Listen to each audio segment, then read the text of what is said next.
Então, pessoal, vamos dar continuidade aí à nossa aula de biologia com as algas, lá na página de biologia do livro 50, certo? Vamos dar continuidade aí no conteúdo. Eu cortei para que o vídeo não possa ficar muito longo. Então, lá no livro de vocês tem assim, acompanha aí no primeiro parágrafo. A diversidade das águas é muito grande. A maioria das espécies é marinha, mas há algas de água doce e até terrestre em ambientes úmidos. Essa observação. Algumas suportam as geladas águas polares e outras as águas quentes de fontes termais. Além disso, em geral, algas são autótrofas, fotossintetizantes, mas também existem algas heterótrofas. Então, aqui no slide, certo? Nós podemos acompanhar. Onde diz assim, desculpa aí pela gripe, é gripe, não é Covid não, viu? Então, vamos lá. As águas unicelulares eucariontes. As características delas aqui em geral. São importantes para o equilíbrio ecológico dos ecossistemas aquáticos. São as principais produtoras do alimento, que nutre direto ou indiretamente os demais seres vivos. São os grandes fornecedores de oxigênio, de gás oxigênio, que abastece a vida aeróbica do planeta. Então, a gente vê aí a importância das águas, né? Elas são importantes para o equilíbrio ecológico dos ecossistemas aquáticos, né? Pois elas são as principais produtoras, viu, galera? Do alimento que nutre direto ou indiretamente os demais seres vivos aquáticos. Aí, é importante também sabermos que as águas, elas são os grandes fornecedores de gás oxigênio, né, que abastece a vida aeróbica no planeta, na atmosfera ou dissolvida na água. E esse gás que se origina principalmente da atividade fotossintetizante das águas, sobretudo das águas unicelulares e sobretudo das que vivem nas águas marinhas. Que são as águas marinhas.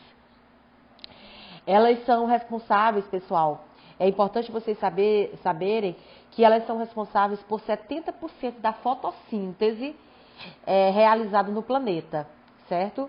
Então, a proliferação excessiva, por exemplo, de águas vermelhas, que são as chamadas pirófitas, que vocês vão ver bem que adiante, também chamadas de dioflagelados. Provoca os fenômenos chamados de maré vermelha, que eu vou já explicar para vocês, que a gente pode ver bem aqui no slide. Observa aqui. Provoca esse fenômeno chamado aqui de maré vermelha. Mas é já que a gente vai ver. É só dando aqui um resumo para vocês poderem entender. Então, a importância e as características aí geral, né, das águas unicelulares eucariontes. Lá no livro de vocês, eu quero que vocês acompanhem, lá na página 50 tem a classificação das águas. Observa aí que ela vai ter, deixa eu ver, 1, 2, 3, 4, 5, 6, 7. No livro de vocês, elas vão ter 7 tipos, ele está falando sobre 7 tipos de águas, aí, sobre a classificação. As águas, pessoal, elas são classificadas, elas têm uma classificação muito grande, ou seja, cada uma delas desempenha uma função, ou são de um tipo, certo? Como eu já falei para vocês lá no início do vídeo, né, da primeira videoaula, eu expliquei para vocês falando sobre que elas são fotossintetizantes, né? E porque elas possuem o pigmento que dá a elas essa forma de se alimentar. Lá na página 50 tem classificação das águas. Acompanha aí. Lá no segundo parágrafo que diz assim: embora elas já tenham sido consideradas plantas, antigamente elas eram estudadas no grupo do reino Plantae, né? Hoje ela é estudada no grupo protista, separada, né, em um reino. Ela tem um reino no qual estudam-se elas, que são os protozoários e as águas. E aí vamos lá passando para a página 50, diz classificação das águas, primeiro, segundo, terceiro parágrafo no livro de vocês. Diz assim: a divisão apresentada a seguir baseia-se justamente no conjunto de pigmentos, clorofilas e outros, e no tipo de substância de reserva presente nas células. No momento que vocês estiverem assistindo essa aula aí, provavelmente vocês já vão estar com um materialzinho aí que eu preparei para vocês, uma apostila bem pequena, explicando sobre as clorofilas A, B, C e D. Porque aqui no livro de vocês vão ver falando dessas clorofilas aqui, ó. Por exemplo, lá na página... desculpa aí pela renite, viu, pessoal? Lá na página 51, por exemplo, vai falar desse tipo de águas aqui, as crisópsias. Aí diz assim: nas células dessas águas estão presentes as clorofilas A e C. Então, assim, essas águas, a principal classificação delas é principalmente pela clorofila presente em cada uma delas, né? E nós já sabemos que a clorofila, né, é o pigmento que dá, a maioria desse pigmento que nós conhecemos é o verde, presente aí nas folhas das árvores, né? Então vamos lá. Entre as águas destacam-se, aqui no slide eu vou falar para vocês de algumas das que eu achei mais importante aí, certo? Se vocês quiserem notar, vocês podem ir parando o vídeo e notando. Entre as águas destacam-se as euglenas, as crisópteras e as pirrófitas.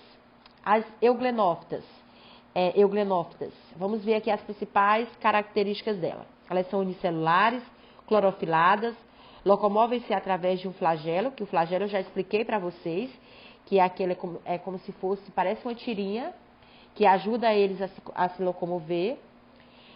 Habitat, principalmente na água doce, mas também na água salgada. Aí nós temos aí o exemplo desse tipo de águas aqui. Ou seja, elas são o quê? Unicelulares. Aí vocês podem ver aí esse exemplo aqui dessas águas. E nós temos as crisópteras, ou águas douradas. Elas são unicelulares, clorofiladas, habitat, água doce ou água salgada, representada pelas diatomáceas, algas que têm o corpo protegido por uma carapaça formada de sílica.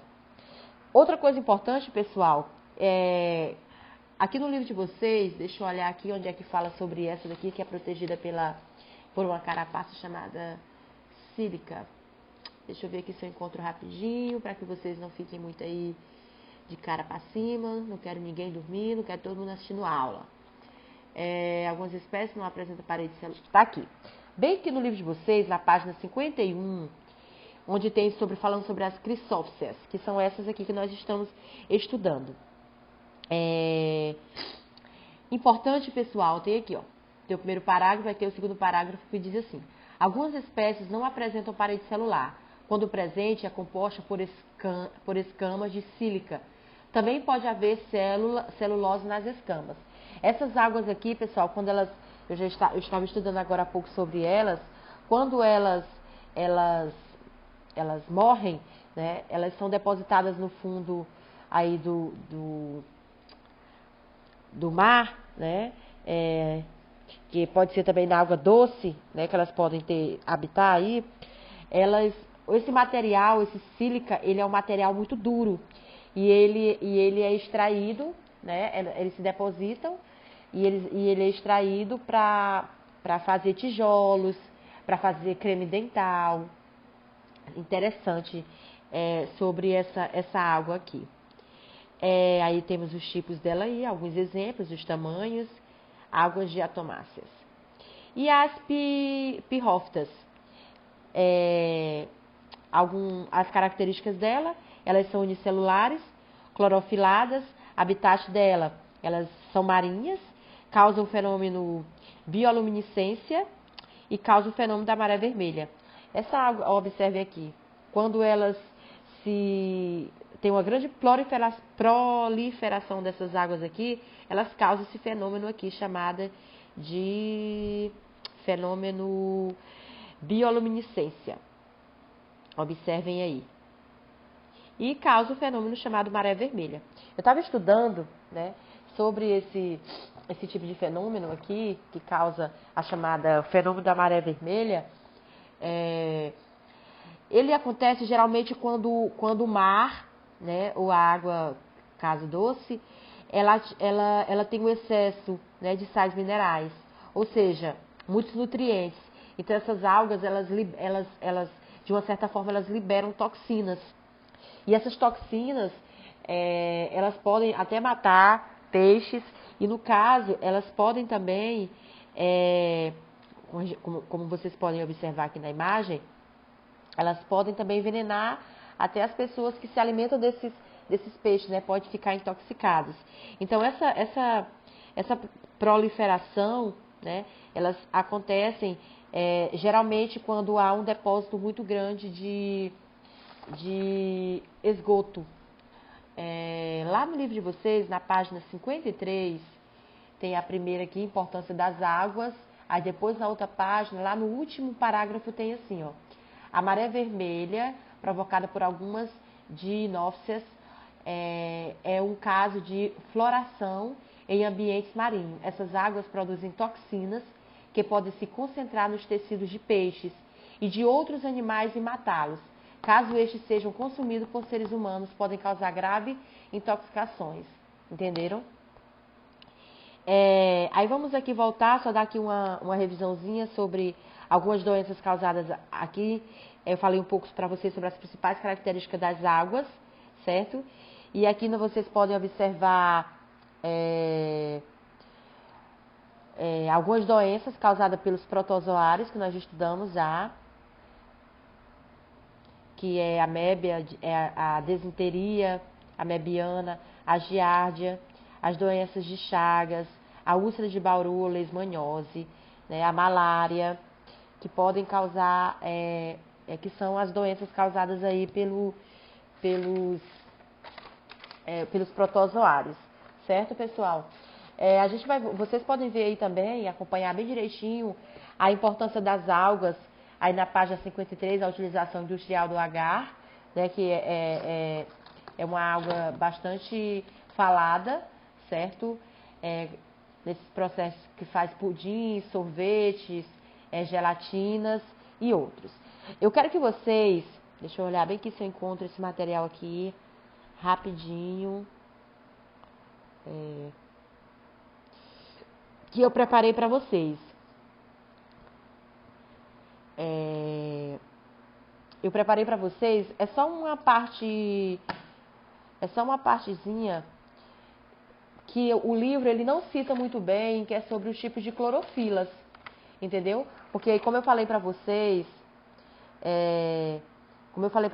antes, existem o livro ele cita as clorofilas A, B, C e D. Então, quando vocês lerem esse material aí, vocês vão entender, certo? Nós sabemos que a clorofila ela é um pigmento fotossintetizante, né? Que absorve a luz, principalmente nos comprimentos de onda azul e violeta, certo? Então, devido a isso, ela reflete principalmente a luz verde, dando às plantas aí a possibilidade de se alimentar, certo, pessoal? Então, aí tem as clorofilas A, B, C e D. A que nós mais conhecemos é a clorofila A, que é o pigmento que dá a cor verde às folhas. E como eu falei lá no primeiro vídeo, a clorofila que dá outro pigmento, principalmente as águas marrom, vermelha, esverdeadas e tudo, são principalmente a clorofila B, a clorofila C e a clorofila D, tá certo? Então, quando vocês forem estudar, não esquecer de estudar esse materialzinho aí, que vocês já vão estar com ele em mãos na hora de nossa aula, tá certo? Então, fiquem com Deus, aqui as outras doenças, certo? E boa aula, um cheiro, tô com saudade, breve estaremos juntos, estudem, tá certo? Estudem mesmo. Não vamos nos desanimar não, porque dias melhores virão em nome de Jesus. E estamos sempre aqui, tá bom? Um cheiro, um beijo, um abraço a todos.